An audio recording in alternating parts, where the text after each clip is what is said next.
Look at this creature. Just look at it. It looks like a mythical beast. A tiny, forgotten dragon from a fairy tale that somehow found its way into our oceans. It's electric blue, it has these silvery wings, it seems to glide. It's called the Blue Glaucus.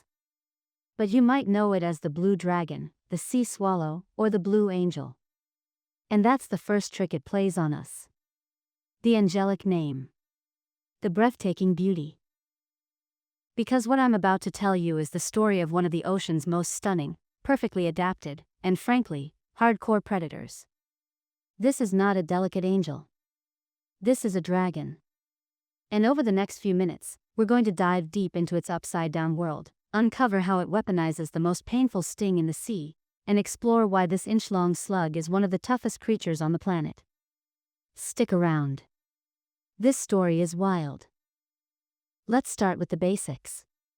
The Blue Glaucus is a nudibranch.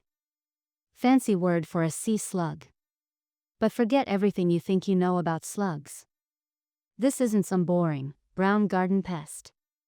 This is a living jewel, and it calls the entire world's warm oceans home, the Atlantic, Pacific, and Indian.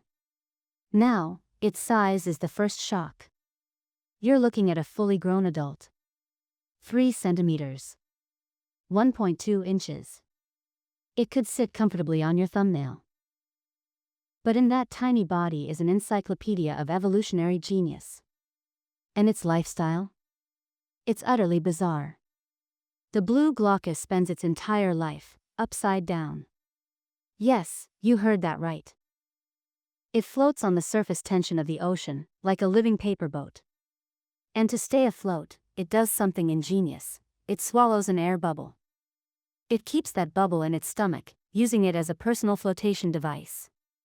So it's just chilling, belly to the sky, riding the currents of the open ocean. A tiny, blue voyager with no solid home. But why live upside down? It's all about perspective. From below, looking up, its silver-gray back blends with the shimmering, bright surface of the water. From above, looking down, its brilliant blue belly vanishes into the deep blue sea. Scientists call this countershading. It's a perfect disappearing act in the most featureless place on Earth, the open ocean. But here's the thing. Camouflage is a good first line of defense. But the Blue Glaucus didn't become a legend by just hiding. Oh no. It chose a far more dangerous path. It went looking for a fight. And it found it in the most terrifying creature of the surface world. Meet the Portuguese Man O War. Not a true jellyfish, but a siphonophore, a colony of organisms working as one. Its tentacles can be 30 feet long, and its sting is excruciatingly painful, powerful enough to kill fish and, rarely, even humans. For most creatures, this is the end of the road. An untouchable fortress of pain. But for our tiny blue dragon? It's not a threat. It's the menu. The Blue Glaucus is a specialist hunter. It seeks out the Man O War. When it finds one, it uses a muscular foot to grip onto the deadly tentacles, and it starts to eat. It's immune to the venom? Not exactly. It's something cooler. It's meticulous. It consumes the stinging cells, called nematocysts, but doesn't fire them. Instead, it directs them through its digestive system into special sacs at the tips of those beautiful, finger-like wings, which are called serrata. Think of it as a burglary.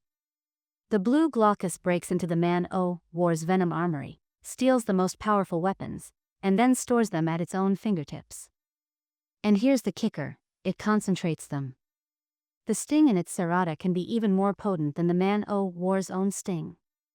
It has weaponized its enemy's greatest strength. So now, this tiny, beautiful creature is one of the most toxic things in the ocean. A single touch can deliver a world of hurt. This is why you should never, ever pick one up if you see it washed ashore. And sometimes, they don't come alone.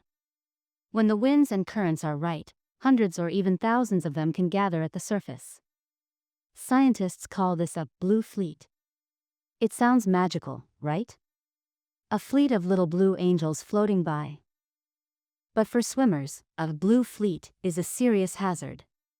If you see a beach covered in blue specks, stay out of the water.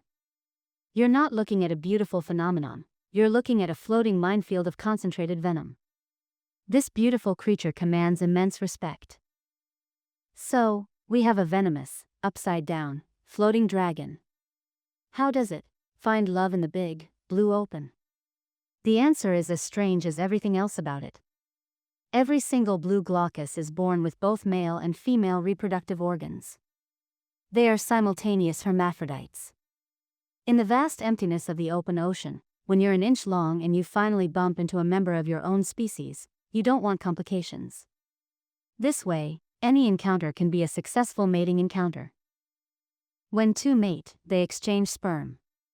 Afterward, both will go on to lay spiraling strings of eggs, often on the remains of their prey, a Man O War carcass, which provides a floating nursery and the first meal for the hatchlings.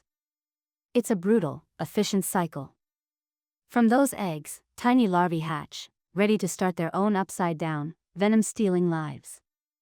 But despite being found worldwide, the Blue Glaucus is shrouded in mystery.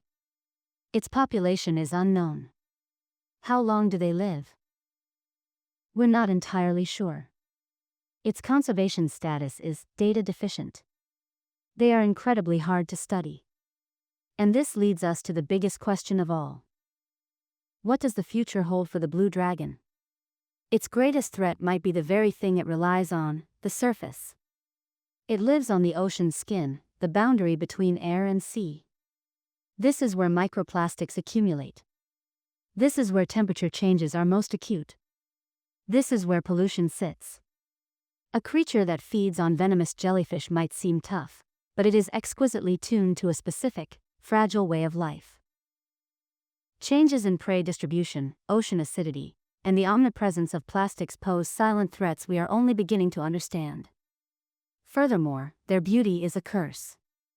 The temptation to collect them for the aquarium trade is high, but they are nearly impossible to keep alive in captivity, feeding only on live, toxic prey. So, the Blue Glaucus becomes a symbol. A symbol of nature's breathtaking creativity, a slug that became a dragon. But also a symbol of how much we still have to learn, and how the most fragile seeming things can be the most fiercely armed, and vice versa. So, the next time you see a picture of the Blue Glaucus, you'll see more than just a pretty, blue slug. You'll see an upside-down mariner. A skilled toxic thief. A self-sufficient lover.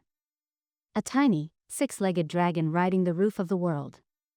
It reminds us that in nature, beauty is never just decoration. It's a strategy. A warning. A masterpiece of survival. And in the vast, open ocean, the smallest dragons often write the most incredible stories. What's the most incredible animal adaptation you've ever heard of? Let me know in the comments below.